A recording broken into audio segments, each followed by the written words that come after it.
Ukraine में NATO और America जो कुछ भी कर रहा है, पुतिन को इसके बारे में सब कुछ मालूम है। इसलिए अब पुतिन ने अमेरिका को एक नया सरप्राइज देने की तैयारी भी कर ली।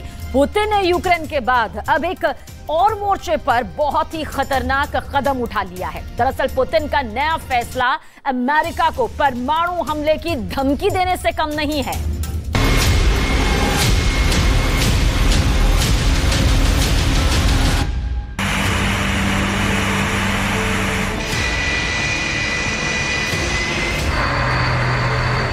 पूर्वी रूस का एक सीक्रेट एयरबेस, यहां पर व्लादिमीर पुतिन का एक ऑर्डर आया और पूरा एयरबेस एक्टिव हो गया।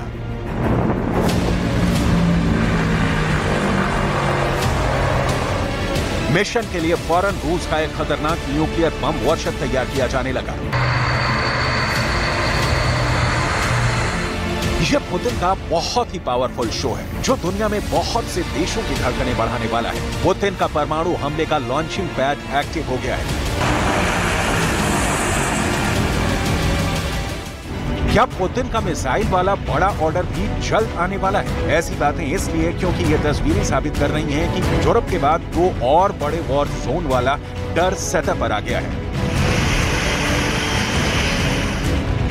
पुतिन ने यूरोप के बाद एशिया पैसिफिक क्षेत्र में भी अपने परमाणु बम वर्षक का इस्तेमाल शुरू कर दिया है।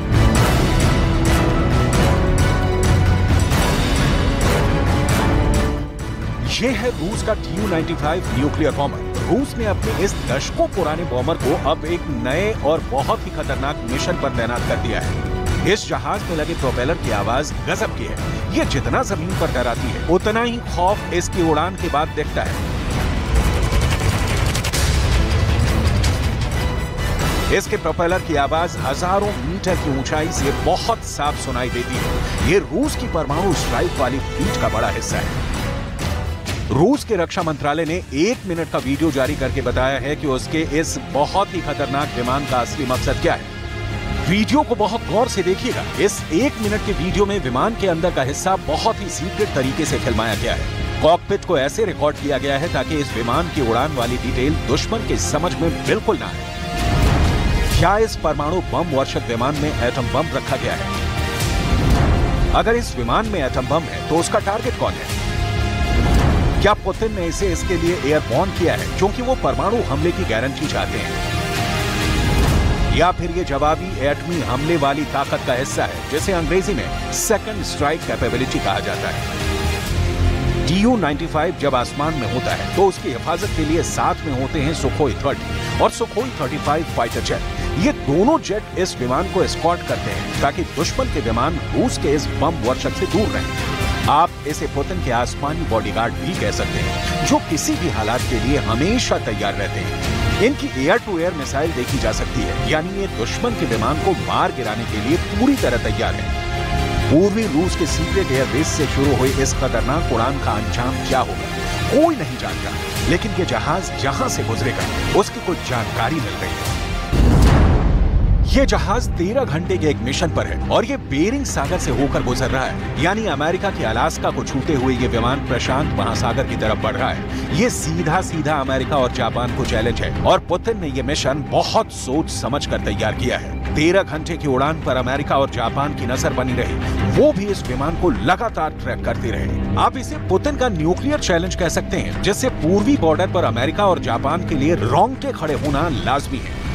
इसके बाद आती है बारी रिफ्यूलिंग की, क्योंकि टेक ऑफ के बाद लंबी दूरी के मिशन के लिए विमान को और ज्यादा ईंधन की जरूरत होती है, इसलिए टंकी को टॉप अप करने के लिए आगे पहुंच जाता है। रूस का टैंक विमान IL-78 और फिर उसमें से निकला पाइप Tu-95 के रिफ्यूलिंग पॉड से जुड़ जाता है और शुरू हो जाती है आसमान में ही रिफ्यूलिंग। ये दोनों विमानों के लिए बहुत ही खतरनाक पल होते हैं। कॉकपिट का वीडियो पूरी तरह ब्लर कर दिया गया है ताकि इसके फ्लाइट पाथ यानी हवाई रूट के अलावा इस विमान टारगेट के बारे में दुश्मन को कोई जानकारी न मिले।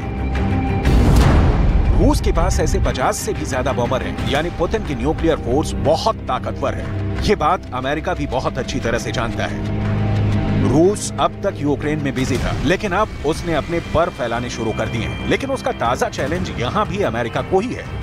रूस ये दिखाना चाहता है कि जिनपिंग अकेले नहीं है, और अगर इंडो पैसिफिक इलाके में अमेरिका ने चीन को परेशान किया तो रूस भी कुछ न कुछ जरूर करेगा। Tu-95 की यह खतरनाक उड़ान इस बात का भरोसा दिलाने की बहुत बड़ी कोशिश कही जाएगी। ये 650 किलोमीटर प्रति घंटे की रफ्तार से उड़ता है और रिफ्यूलिंग के बाद ये 8,500 किलोमीटर के दायरे में ऑपरेशन कर सकता है। ये 15,000 किलो के बम और मिसाइल लेकर उड़ सकता है। इसमें ऐसी मिसाइलें लगाई जा सकती हैं जिनकी रेंज 3,000 किलोमीटर तक है। ऐसे 50 बॉम्बर्स में से कई जहाज अब पुतिन ने जिनपिंग की रिक्वेस्ट पर अमेरिका, जापान और दक्षिण कोरिया के आसपास पेट्रोलिंग के लिए तैनात कर दिए हैं।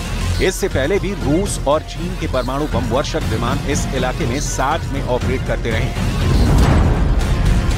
रूस के Tu-95 और चीन के H-6 के बॉम्बर अब पूर्वी चीन सागर और जापान के ऊपर मिलकर नजर रखते हैं। ये दोनों विमान कई मिशन साथ में अंजाम देते हैं और यही अमेरिका के लिए खतरे की घंटी है। दो देशों के न्यूक्लियर बॉम्बर का इस तरह साथ उड़ना हवाई गश्त से ज्यादा धमकी मानी जाएगी, क्योंकि ये दोनों परमाणु हमले के लिए इस्तेमाल किए जा सकते हैं।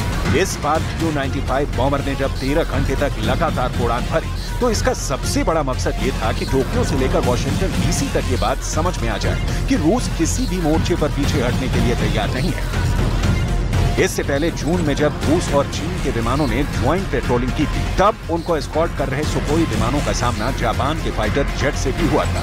दोनों विमानों के पायलट एक दूसरे को इशारा करके पीछे हटने के लिए धमका रहे थे। इससे आप अंदाजा लगा सकते हैं कि इस वॉर जोन में कितना करंट फैला हुआ है।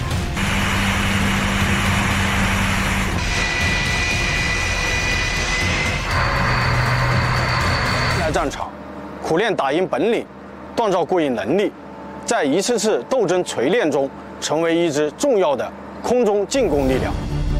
जुलाई के पहले हफ्ते में ही रूस के नौसेना प्रमुख ने बीजिंग का दौरा किया है और वहां उनकी मुलाकात चीन के रक्षा मंत्री से हुई है। इससे पता चलता है कि अमेरिका के खिलाफ पुतिन और जिनपिंग कुछ बड़ा प्लान जरूर बना रहे हैं। कुल मिलाकर प्रशांत महासागर के अलावा एशिया पैसिफिक के उभरते वॉर जोन में रूस एक नया फैक्टर बनकर उभरा है। चीन और अमेरिका की टक्कर में पुतिन ने बाजी खेल दी है।